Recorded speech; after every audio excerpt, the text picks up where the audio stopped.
सुंदर सी प्यारी सी नैना अपने हृदय कमल में सपनों का संसार सजोए थी। नैना का जन्म मध्यम वर्गीय परिवार में हुआ था, पर परिवार में सबकी लाडली थी। उसकी सभी इच्छाओं की पूर्ति होती थी। उसने अपनी शिक्षा भी अच्छे से पूर्ण की और सपनों के राजकुमार की कल्पना करने लगी। उसकी बड़ी भाभी कभी कभी उससे मजाक में पूछती कि दीदी, पहले शादी फिर प्रेम या पहले प्रेम फिर शादी। प्यारी सी नैना सकुचा कर बोलती, जो भी हो। फिर बोलती, पहले शादी फिर प्रेम। फिर भाभी से बोलती कि शादी और प्रेम साथ साथ हो जाए तो कितना अच्छा हो। प्यारी सी नैना के लिए एक रिश्ता आया। बहुत बड़े जमींदार परिवार में लड़का बैरिस्टर नवीन। नवीन के पिताजी को नैना भा गई और नैना का विवाह नवीन से हो गया। सपनों को संजोए हुए अपने पति के हवेली नुमा घर में उसका प्रवेश हुआ। नवीन बहुत पढ़े लिखे, लेकिन उनका स्वभाव बहुत ही जड़ और संवेदनाओं से रहित था। पत्नी उनके लिए सिर्फ भोग्या थी। विवाह की प्रथम रात्रि को ही उनके कठोर स्वभाव की झलक नैना को मिल गई।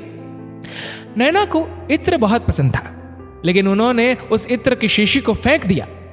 चादर पर गुलाब के फूल बिखरे हुए थे, उनको एक ही क्षण में झटक दिया और नैना को उसी दिन ढेर सारी हिदायतें दी।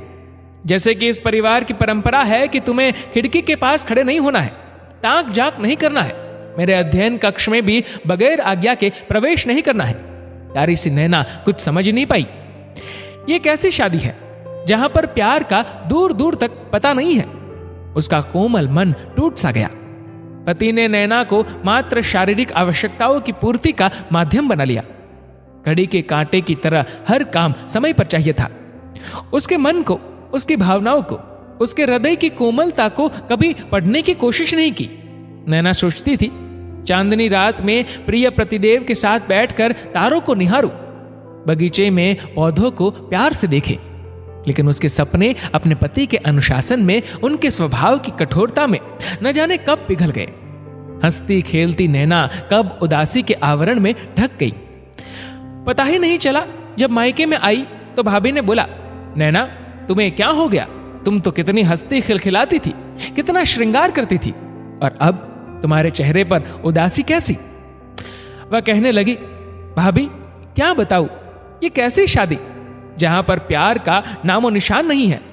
मात्र आर्थिक सामाजिक स्वतंत्रता, बड़ी हवेली, बड़ी गाड़ी, नौकर चाकर, इनसे अगर जीवन की खुशियां मिलती तो मुझे ऐसी खुशियां नहीं चाहिए। मुझे तो चाहिए अपने पति का प्यारा सा साथ, प्यार से भरा हुआ संसार जहां मेरे हृदय को पढ़ा जा सके, मेरी कल्पनाओं को साकार रूप मिल सके। उसकी आंखों से आंसू बह रहे थे। परिवार के सब लोग समझ भी गए, लेकिन हमारे देश की परंपरा विवाह को बहुत मजबूत बंधन मानती है और शादी को तोड़ना कहीं से भी आसान नहीं होता है। सभी समझते हैं शादी समझौते की नींव पर टिकी रहती है। नैना भी यही समझने लगी और शादी को एक समझौता मानकर अपने जीवन का निर्वाह करने लगी। सोचने लगी, कैसी विडंबना है, नारी के मन को पति क्यों नहीं जान पाते, क्यों उसे मात्र भोग्या समझते हैं। कभी कभी हृदय में ख्याल आता कि हर माता पिता जैसे लड़के का पारिवारिक स्टेटस देखते हैं, संपन्नता देखते हैं, शिक्षा देखते हैं, रंग रूप कद काठी देखते हैं, वैसे ही उस लड़के के हृदय को भी पढ़ा जाना चाहिए।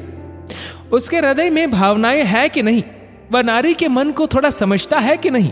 ऐसी मन में उठा पटक चलती रहती। ये भी समझने लगी कि अगर हर नारी जीवन में समझौते को ना माने तो किसी की गृहस्थी भी ना चले, और पहली बार ससुराल आने के बाद कोई भी लड़की दूसरी बार आना ना चाहे। समय गुजरता रहा, वह गर्भवती हुई। तब भी पति का व्यवहार एक मशीनी व्यवहार था। अस्पताल जाते समय भी वह सोच रही थी कि इस कठिन समय में तो उसके पति उसके साथ होते, पर उन्होंने तो मात्र अच्छे हॉस्पिटल और डॉक्टरों की व्यवस्था करके अपने कर्तव्य की इतिश्री कर ली। समय गुजरता रहा। नैना के विवाह को 4 साल हो गए। जब शादी की सालगिरह आई तब नैना अच्छे से श्रृंगार कर अपने पति के अध्ययन कक्ष में गई। अपने श्रृंगार को दिखाना चाहती थी, अपने पति के मन को पढ़ना चाहती थी, लेकिन पति के पास इन सब चीजों की फुर्सत नहीं थी। वह तो समझते थे कि नारी को अनुशासन के माध्यम से ही कैद रखा जा सकता है। नवीन के एक दोस्त अजय उनसे मिलने आए और उन्होंने पूछा कि कैसे चल रही है तुम्हारी गृहस्थी। नवीन के मन में तो नारी के प्रति बहुत सारा जहर भरा हुआ था। सो वही बात कही। अजय ने उन्हें समझाया कि नारी मात्र भोग्या नहीं है, उसके अपने सपने हैं, उसकी अपनी स्वतंत्रता है, उसके अपने विचार है। हमें एक दूसरे के विचारों का सम्मान करना चाहिए। ये जीवन की गाड़ी को चलाने के लिए बहुत ही महत्वपूर्ण है।